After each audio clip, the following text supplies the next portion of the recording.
this is a sackable offense. I agree with you. But where do you go from here if you fire him? Yeah, that's the point. And the answer to that question, or the lack of it, points to who and what the problem at Chelsea is. Bluco is the name of the holding company, so you can't attack the company. It was set up by people. Yeah. The people who set up Bluco, the people in charge of Chelsea now, the Clear Lake and the consortium and Egdad and Todd Bowley and all of those people, they are the ones responsible for this mess. Yeah. They have, and I'll start with the recruitment, they have year on year, depleted the quality Chelsea have made and have failed to add on to the quality of players that the team had and what they needed to take them to the next level. So if you look at last season, Chelsea lost about 3 very good players who, per what Chelsea are doing, look like good players. That's why I say per what Chelsea are doing. But if you introduce them to the Chelsea that we know, the world-class, elite-performing, trophy-challenging, trophy-winning team, those were not players you would even look at and be using the expressions like very good players. So they lost Noni Madueke and then Nicholas Jackson.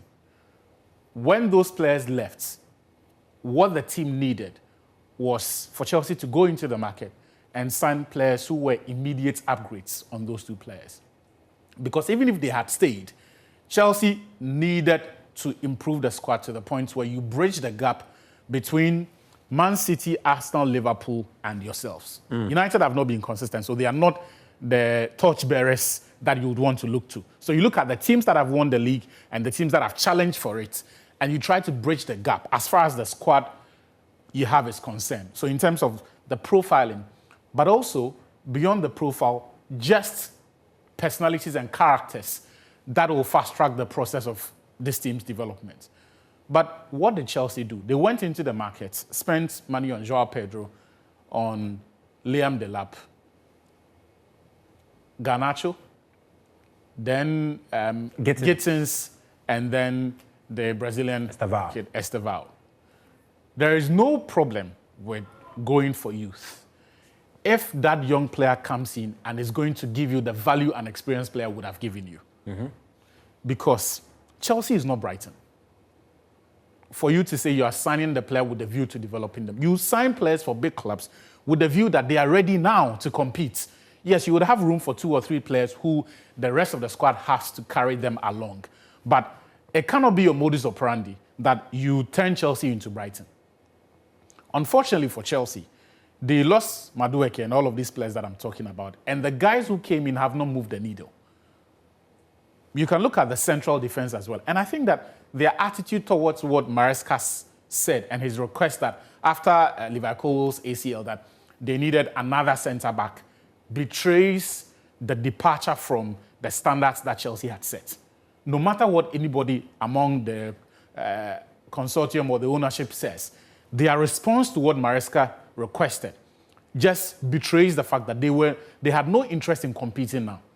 Their interest is in assembling a number of young players, sell them for profits, and then success on the pitch becomes a byproduct of that, and not the intended target.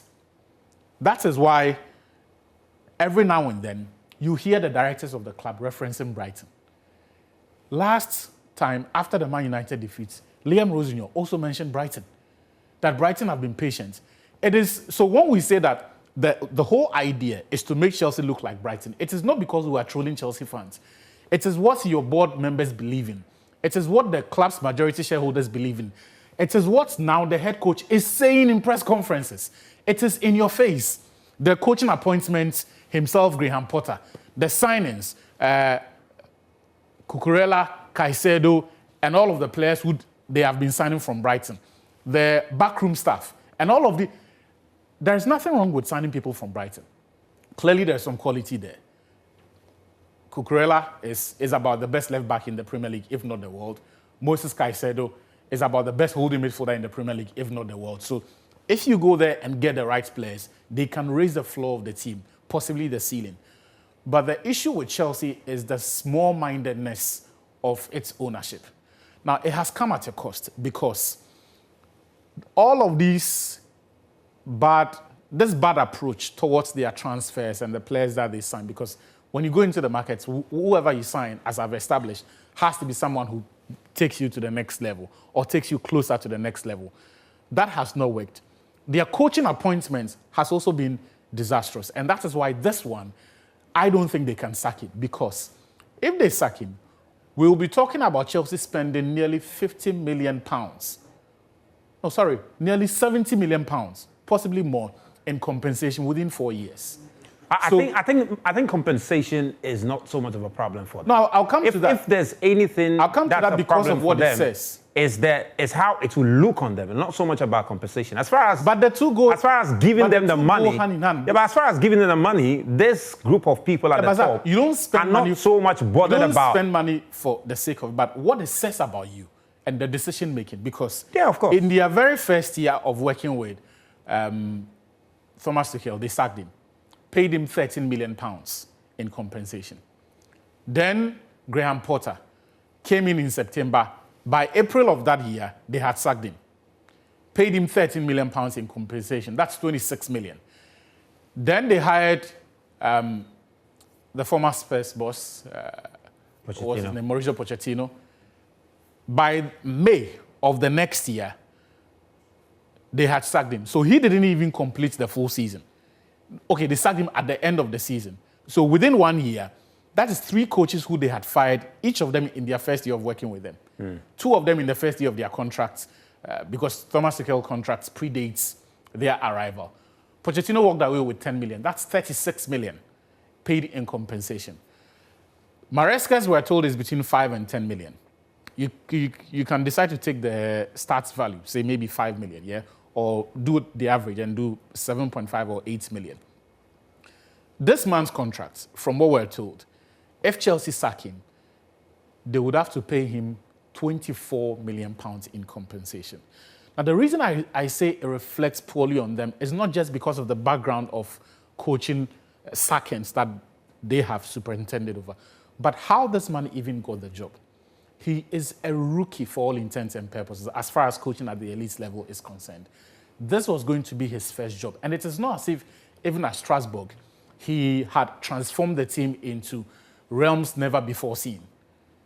He was doing well, but nothing that suggested that he could handle the pressure cooker environment of working at this big club. I think nothing in terms of even the tactical sophistication required. Yeah. Because you look at the way they set up their teams, you look at the profile of players that they inherited, how much value they are able to add to them. And this part is significant because if you say that you want to go the Brighton way, add value to the players and transfer them, then of utmost importance to you has to be the coach's demonstrable capacity to add value to players in record time, because that will sit with what will make him qualify or a good fit for the job. None of these things were at play. And yet Chelsea handed him a 6.5-year contract. So what did they see? Clearly, these people don't know what they are doing.